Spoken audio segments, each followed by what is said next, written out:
우리 성가대 찬양 주님 주신 아름다운 세상, 참 아름다운 가사에 아름다운 곡조, 또 아름다운 노래, 아름다운 연주, 하나님 앞에 감사와 영광을 돌리고요. 여러분도 같은 마음으로 하나님께 영광을 돌리며 오늘 예배가 하나님 앞에 온전히 드려지는 그런 예배가 되기를 원합니다. 오늘 빌립보서 강해 설교 두 번째 시간, 제목은 나의 기쁨. 내가 정말 기뻐하는 이유가 무엇인가 하는 것을 함께 나누도록 하겠습니다. 이 바울의 빌립보 선교에 대한 기록은 사도행전 16장에 잘 나와 있습니다. 16장에 보면은 이 바울이 예수 그리스도의 복음을 가지고 그 소아시아 지방에서 마케도니아 유럽 땅으로 넘어가는 그런 말씀이 나와 있습니다. 제가 터키 성지 순례하는 가운데 그리스까지 들어가진 못했지만 그 터키 지중해 바다, 그 바다를 에게 바다라고 그렇게 부릅니다. 이 에게 바다를 항해하면서 어쩌면 사도 바울이 정말 그 배를 타고 이 길을 따라서 그리스까지, 그때는 이제 그리스가 아니고 마케도니아 땅으로 들어갔겠구나, 그런 생각을 하니까 그 마음이 벅차고 많은 감동이 일어나는 것을 경험했습니다. 이 마케도니아 선교에 대한 역사적인 의미에 대해서 한 크리스찬 역사가가 이렇게 말했습니다. 사도 바울을 태우고 갔던 그 배는 세계 역사를 그 안에 태우고 갔다. 여러분 잘 아는 그 아놀드 토인비라고 하는 그 역사학자는 그가 쓴 명저 역사의 연구라고 하는 책에서 이 바울의 유럽 선교의 의미에 대해서 이렇게 썼습니다. When a wooden boat carried the Apostle Paul from Troas of Asia Minor to Greece, 그 소아시아 지방의 드로아에서부터 그리스까지 사도 바울을 한 배가 태우고 갔을 때, It moved the center of the world from the birthplace of civilization to Mediterranean and to the European continent. 그 세계의 중심이 옮겨졌다는 겁니다. 문명의 발생지에서부터 지중해 연안으로, 그리고 유럽 대륙으로 세계 중심이 옮겨졌다. 대단히 그 역사학자다운 심층적인 그런 얘기죠. 아무나 할 수 있는 얘기는 아니라고 믿습니다. 이 말씀의 뜻은 예수 그리스도의 복음의 이동 경로를 따라서 세계 역사의 중심이 함께 움직였다. 그러니까 그 사도 바울이 예수 그리스도의 복음을 유럽 땅에 전파했을 때, 그때 유럽이라는 땅은 세계 역사의 변방이었어요. 세계 역사에서 그 땅은 주목을 받지 못했던 땅이었습니다. 그런데 비로소 예수 그리스도의 복음이 그 땅에 들어갔을 때 유럽은 세계 역사의 중심지가 됐다는 그런 얘기죠. 저는 이 얘기를 읽으면서 이게 어찌 그 대륙과 대륙의 이야기겠는가? 우리 인간에 대한, 우리 인생에 대한 이야기가 아니겠는가? 그런 생각을 했습니다. 우리가 아무리 세상적으로 훌륭하고 똑똑하다고 할지라도 예수 그리스도의 복음을 모를 때는 우리는 하나님의 역사에 있어서 변방에 지나지 않습니다. 그러나 비로소 그 사람이 예수 그리스도의 복음을 듣고 복음을 알게 됐을 때 그는 하나님의 역사의 중심으로 옮겨오는 거예요. 참 저는 그런 말씀을 생각하면서 여러분 각자가 이런 성경 말씀 또 말씀을 잘 들어서 정말 여러분의 인생이 하나님의 역사를 이루어 나가는 데 있어서 하나의 중심이 될 수 있도록 이것이 저와 여러분이 해야 할 일이 아닌가 그런 생각을 해보았습니다. 여러분 구약 잠언에 보면은 사람은 자기 마음의 앞날을 계획하지만 그 걸음을 정하시는 이는 여호와이시다 이런 말씀이 있고요. 또 비슷한 뜻으로 사람이 마음에는 많은 계획이 있지만 결국 여호와의 뜻대로 성취가 된다 그런 말씀도 있습니다. 아마 어떤 분들은 이게 무슨 말인지 이해가 잘 안 되실 분이 있을 것 같아서 한 말씀을 더 드리겠습니다. 잠언 16장 33절에 보면 We may throw the dice. 우리가 다이스를 던질 수 있다. 여러분 다이스 아시죠? 뭐라 그럴까? 주사위를 던집니다.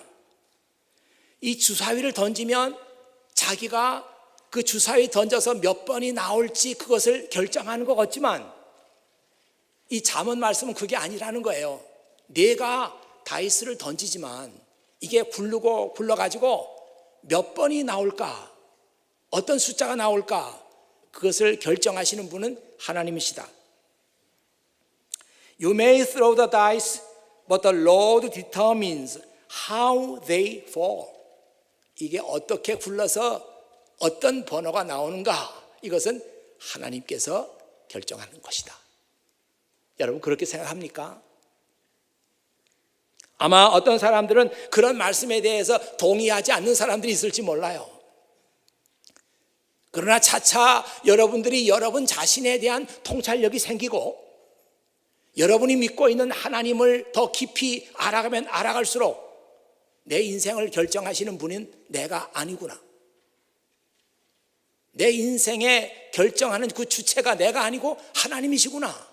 이런 사실들을 우리는 더 인정하게 될 것입니다. 이 바울의 빌립보 선교가 꼭 그랬어요. 이 바울은 이 빌립보 선교를 원래 자기가 계획하지 않았습니다. 자기의 계획은 1차 선교 여행을 끝내고 이제 내륙으로 들어가서 소아시아 지방을 선교하겠다. 그런 그 생각을 가지고 있었습니다. 그러나 하나님께서 그 길을 막으셨어요. 어떤 이유인지 바울이 계획하는 일들은 다 틀어지게 하시고 막아버리시고 하나님께서 뜻밖에도 생각도 하지 않았던 빌립보 선교의 길을 하나님께서 열어놓으셨죠.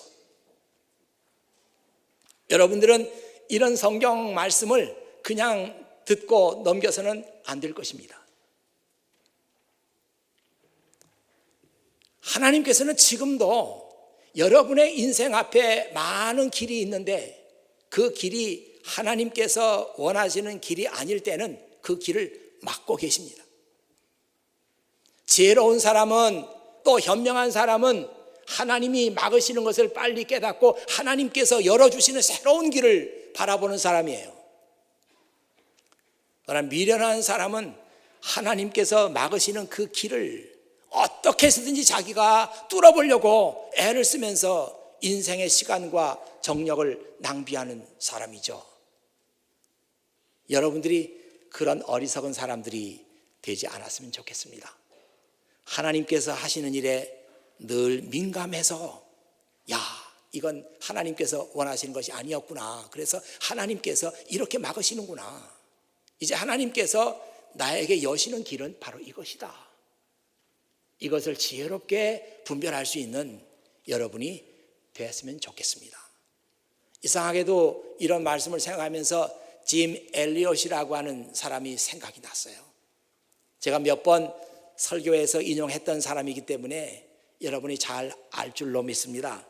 이 사람은 1927년에서 1956년까지 29살까지밖에 살지 못했던 청년입니다. 위튼 칼리지를 나왔고요.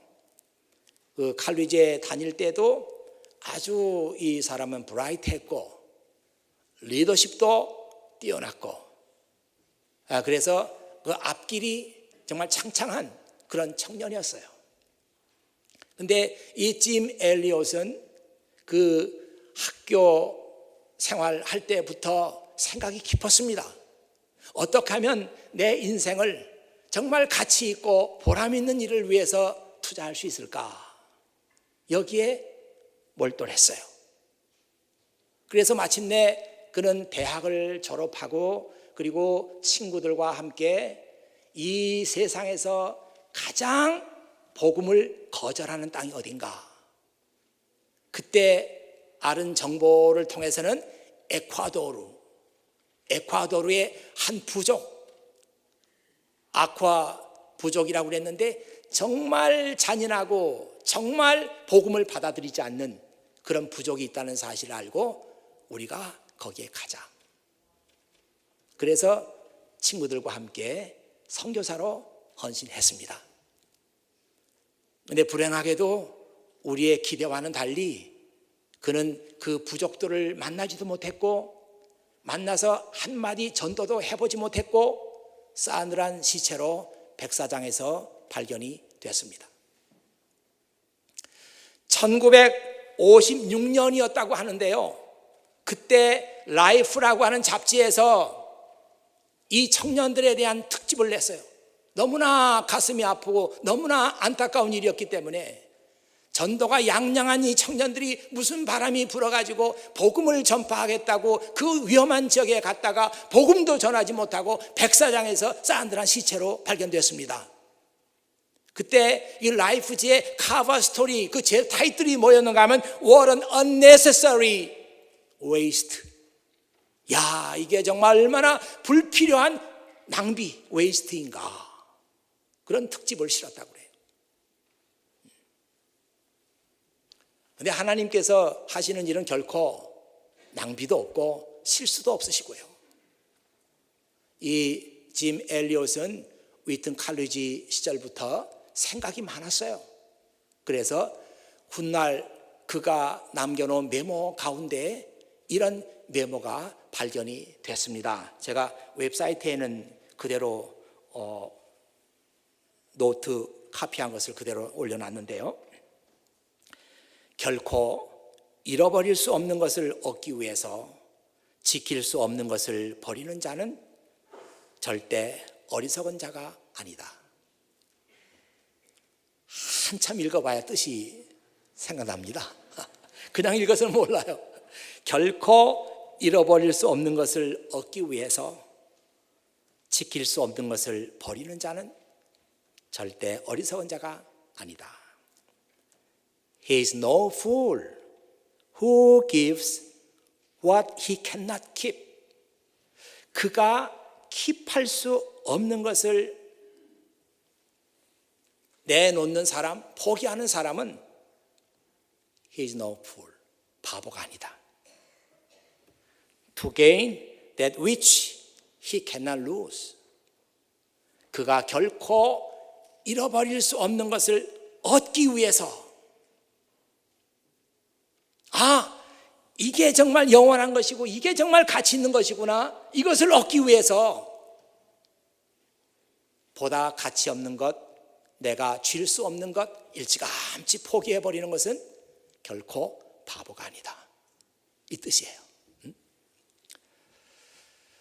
참 이 빌립보 선교, 바울이 자기가 그렇게 해보려고 애를 썼던 곳은 가지 못하고 전혀 예상치 않았던 빌립보 선교의 문이 열리고 그 길을 따라서 예수 그리스도의 복음을 가지고 들어갔던 이 말씀을 생각하면서 짐 엘리엇 생각이 났어요. 네, 여러분의 인생에도 정말 이런 인사이트가 있어서 이거 내가 결코 소유할 수 없는 것이구나, 이 가치 없는 것이구나, 이런 것이라면 보다 소중한 것을 위해서 아낌없이 포기할 수 있는 그런 지혜가 여러분들에게 있었으면 좋겠다, 그렇게 생각합니다. 이 빌립보 선교는 그래서 하나님께서 열어주신 선교였어요. 모든 선교가 다 그렇지만 우리는 성경 읽으면서 이 빌립보 선교에 대한 말씀 읽으면서, 야, 선교의 주체가 사람이 아니구나, 바울이 아니었구나, 선교를 진짜 하신 분은 하나님 자신이었구나, 이런 사실을 알게 됩니다. 그래서 우리가 하나님의 선교라는 말을 지금 쓰고 있지 않습니까? 하나님의 선교예요. 우리의 선교가 아닙니다. 하나님께서 선교를 하시고 우리는 그 하나님의 손에 쓰임받는 도구, 인스트루먼트에 불과하다. 여러분, 참 이런 생각을 지금은 쉽게 읽을 수 있고 쉽게 공유할 수 있지만, 이런 생각이 처음 나온 것이 1952년이에요. 거기에서 하나님의 선교라고 하는 말을 처음으로 사람들이 듣게 됐고, 그 다음에 이 하나님의 선교에 대한 구체적인 내용을 결정했던 것은 그 후에 1968년입니다. 얼마 안 됐어요. 지금은 우리가 당연한 듯이 그런 말씀을 들으면서, 야, 선교의 주체가 사람이 아니고 하나님이시구나. 우리는 이 빌립보 선교에 대한 말씀을 보면서 그런 생각을 더욱더 간절하게 하게 됩니다. 하나님의 선교이기 때문에 하나님께서 필요한 모든 것을 다 준비하셨어요. 여러분, 사도행전 16장 읽어보면 루디아라고 하는 한 여자를 하나님께서 미리 다 준비해 놓으셨고, 그 다음에 그 이름은 나오지 않지만 감옥의 한 간수, 이 간수와 그의 집안을 하나님께서 준비해 놓으셨고, 그런 사람들이 시드가 돼서 빌립보 선교가 시작이 됐던 것입니다. 그때가 신학자들은 얘기하기를 약 AD 50년경이 되지 않았을까, 그렇게 생각하고 있어요. 유럽에 최초로 신자가 생기고 최초로 교회가 생긴 이 때를 1950년경으로 보고 있습니다. 이 빌립보서를 기록한 것은요, 한 10년 후예요. 빌립보에 교회가 세워지고 나서 약 한 10년 후쯤 바울이 로마의 감옥에 갇혀 있을 때 그는 빌립보 교회에다가 이 편지를 쓴 것입니다. 이 빌립보 교회가 바울에게 있어서는 특별한 의미가 있는 교회였기 때문에 바울은 구구절절히 이 빌립보서 말씀에다가 내가 여러분을 얼마나 특별하게 생각하고 있는가, 그런 말씀들이 구구절절히 나와 있습니다. 이 바울이 감옥에 갇혀 있으면서요, 이 빌립보 교회에다가 이 편지를 쓰면서 뜻밖의 말을 하는 거예요. 제가 이렇게 갇혀 있는 것이 예수 그리스도의 복음을 전파하는 데 크게 도움이 된다고 저는 믿습니다. 정말 우리로서는 생각도 할 수 없는 그런 얘기를 거기다 써놨어요. 아니, 자기가 감옥에 갇힌 것이 어떻게 그리스도의 복음을 전파하는 데 도움이 되는가? 아마 여러분들이 하나님의 일을 열심히 하다가 어떻게 해서 감옥에 갔다고 생각해 봐요. 어떤 생각 하겠습니까? 하나님, 저 빨리 나가야 됩니다. 나가서 못다한 일을 해야 되고요, 해야 될 일이 정말 많이 있거든요. 나가야 됩니다. 그렇게 생각할 거예요. 왜냐하면 내가 하나님의 일을 하는 주체라고 생각하기 때문에. 내가 해야 됩니다. 내가 안 하면 할 사람이 없어요. 빨리 나가야 됩니다. 바울은 절대로 그런 생각하지 않았어요. 선교를 하시는 분은 내가 아니고 하나님이시다. 그렇기 때문에 내가 이렇게 감옥에 갇혀 있지만 이 상황이 복음을 전파하는데 결코 불리한 상황은 아니다. 여러분 화면 한번 보십시오. 화면에 이런 말씀 나와 있죠.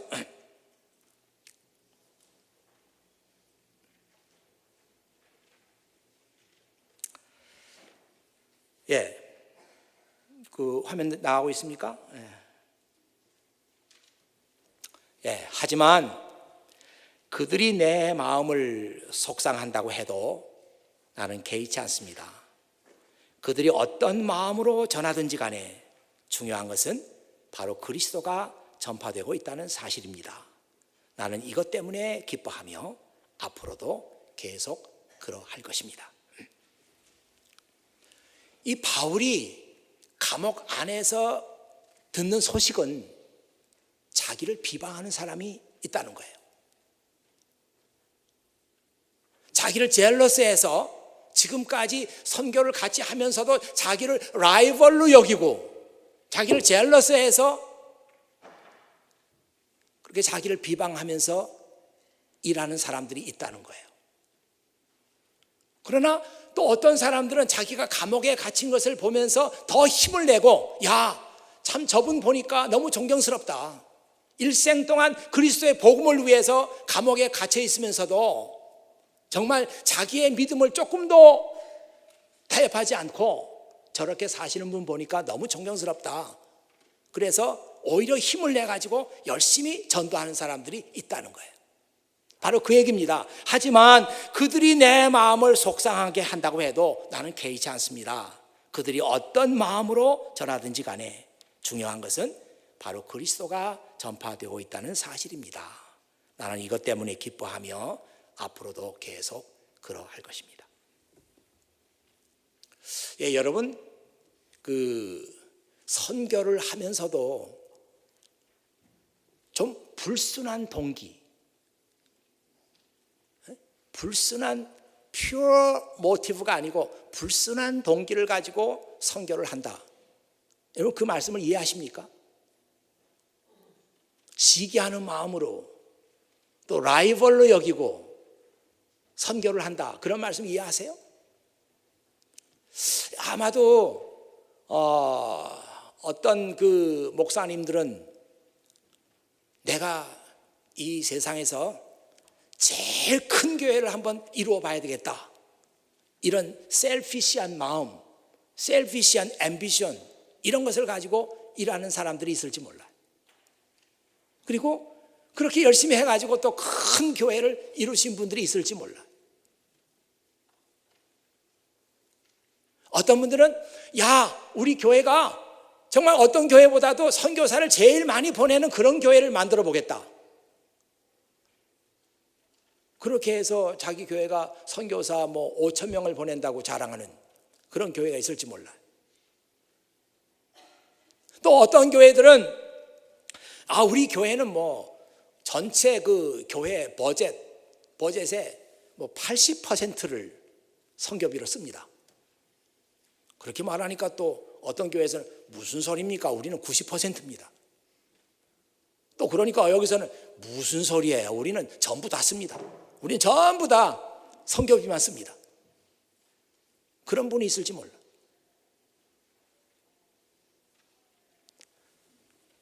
그렇다고 해도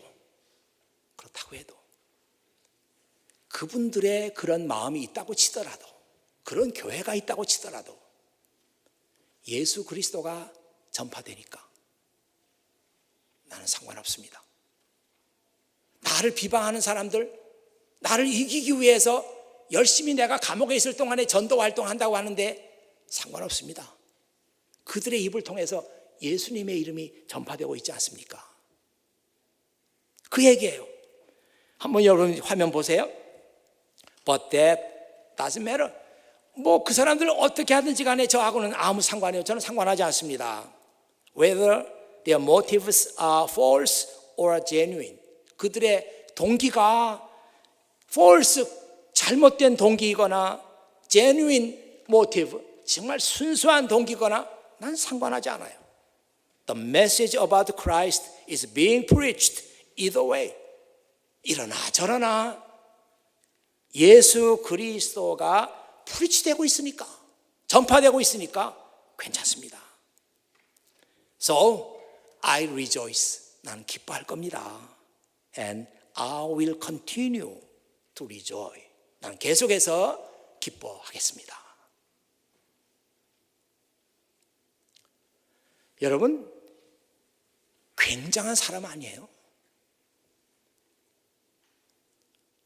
어떻게 예수 그리스도가 전파되고 있다는 이 한 가지 사실 때문에 자기를 라이벌로 여기고 자기를 험담하고 자기를 비난하고 이런 사람들 다 나는 용서할 수가 있습니다.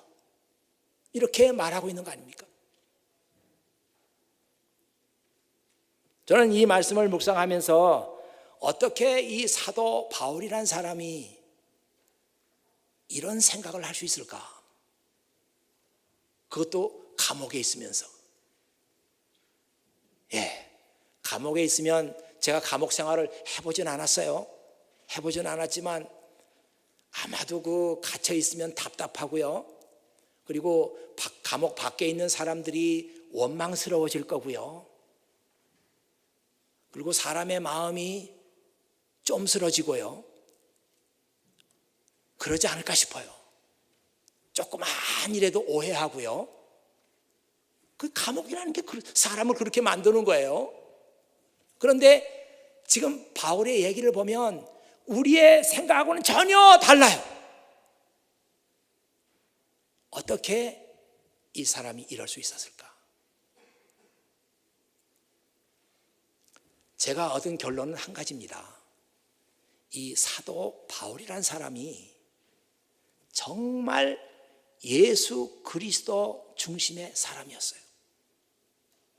Christ centered person. 예수님이 중심이 된 사람이었어요. 이게 이 말씀을 이해하는 클루, 열쇠가 되는 겁니다. 이 바울이라는 사람도 과거에는 자기 중심이었어요. self-centered person이었다고요. 이기심이 있었죠. 앰비션이 있었죠. 성공에 대한 야망이 있었죠. 그런 사람이었어요. 근데 이 사람이 어쩌다가 그리스도를 만나게 되고 그때부터 삶의 중심, 이게 자기를 떠나서 예수 그리스도에게로 옮겨간 거예요. 이게 열쇠입니다. 우리가 이 말씀을 들으면서 이 말씀을 100% 이해하지 못하는 것은 우리의 삶의 센터가 예수님께 없고 나에게 있기 때문에 우리는 이 말씀을 읽으면서도 이 말씀을 100% 이해를 못해요. 어떻게 사람이 그럴 수 있을까? 이렇게 생각합니다. 저는 우리 교회에 속한 여러 형제 자매들, 여러분들에게 감히 정말 목사로서 바람이 있다면 여러분의 삶의 중심이 이 케임브리지 교회에 있을 동안에 예수님에게로 옮겨지는 그런 사건, 이 사건이 여러분 속에서 일어나기를 바랍니다. 그렇게 되고 나니까 사람이 달라져요. 관용의 사람으로. 아니, 나에게는 예수님만 중요해요. 그러니까 다른 모든 것은 별로 중요하지 않아요. 나를 비방한다고요? 괜찮아요. 괜찮아요. 이런 사람으로 변화가 됩니다. 저는 여러분들이 정말 예수님의 제자라고 하는 이름을 가지고 있으면서 언젠가는 여러분의 인생 가운데 주님, 저의 삶의 중심도 이제는 예수님께로 완전히 옮겨왔습니다, 이렇게 고백할 수 있는 그런 시점이 여러분의 인생에 오기를 바랍니다. 근데 그 시점이 빨리 와야 돼. 빨리 와야 돼. 그래서 이 청년 사역이 중요하다고 하는 겁니다. 앞으로 살아갈 날이 더 많은 사람들, 이런 사람들의 삶 속에 삶의 중심이 나를 떠나서 예수님께로 옮겨가는 이 사건이 빨리 일어나면 일어날수록 이 사람을 통해서 하나님은 일하시는 거예요.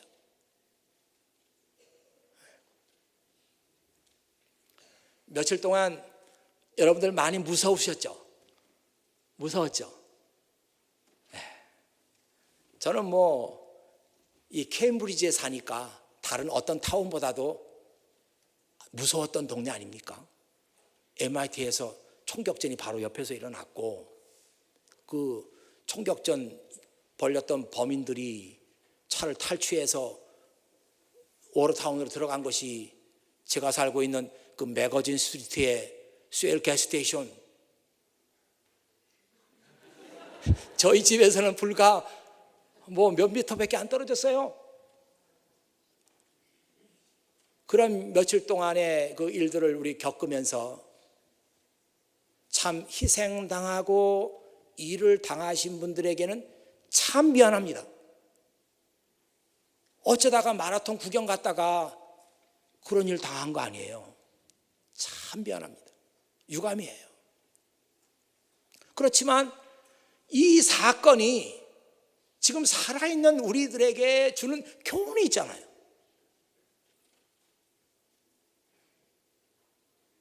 무슨 교훈인데요? 우리의 삶이 얼마나 약한 것이냐. 저렇게도 죽을 수 있구나. 한 가정에서는 두 아들이 있었는데 최근까지 실직하고 별로 할 일도 없이 그렇게 지내다가 구경 갔다가 두 아들이 다 다리가 잘렸어요. 이게 웬 날벼락입니까?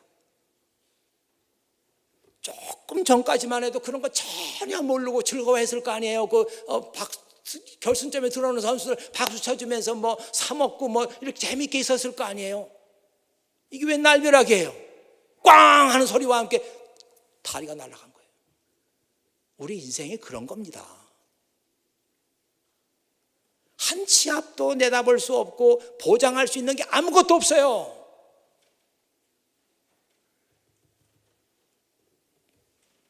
무슨 교훈을 또 받습니까? 인생이 이렇게 약한 거니까 우리 잘 살아야 되겠다. 지금까지 아무것도 해놓은 것도 없고 다른 사람을 위해서 유익한 일을 한 것도 없고 이렇게 살았는데 갑자기 이런 일을 당해가지고 저럴 수도 있구나. 내 인생 잘 살아야 되겠다. 그런 생각 안 드십니까? 들잖아요. 저는 그래서 오늘 이 말씀을 여러분에게 드리는 겁니다. 우리가 잘 사는 길은 다른 게 아니에요. 여러분의 삶의 중심이 지금까지 나에게 있었는데 이것이 예수 그리스도에게로 옮겨가면 그게 잘 사는 겁니다. 우리는 그거 잘 사는 거예요. 다른 거 없습니다. 그게 잘 사는 거예요. 저는 여러분들이 정말 예수님의 제자라고 하는 이름을 가지고 있고 하나님의 자녀라고 하는 영광스러운 그런 칭호를 가지고 있음에도 불구하고 주님, 이제 저의 삶의 중심이 주님께로 옮겨갔습니다. 이런 고백 한 번도 해보지 못하고 여러분의 인생을 마치는 그런 사람들이 되지 않았으면 좋겠습니다. 오늘 읽진 않았어요. 오늘 20절까지 읽었는데 빌립보서 1장 21절에 다음 우리 강의 시간에 할 얘기인데 21절에 그런 말씀이 있습니다. For me to live is Christ. 나에게는 산다는 것이 그리스도입니다. To die is gain. 죽는다는 건 뭐냐?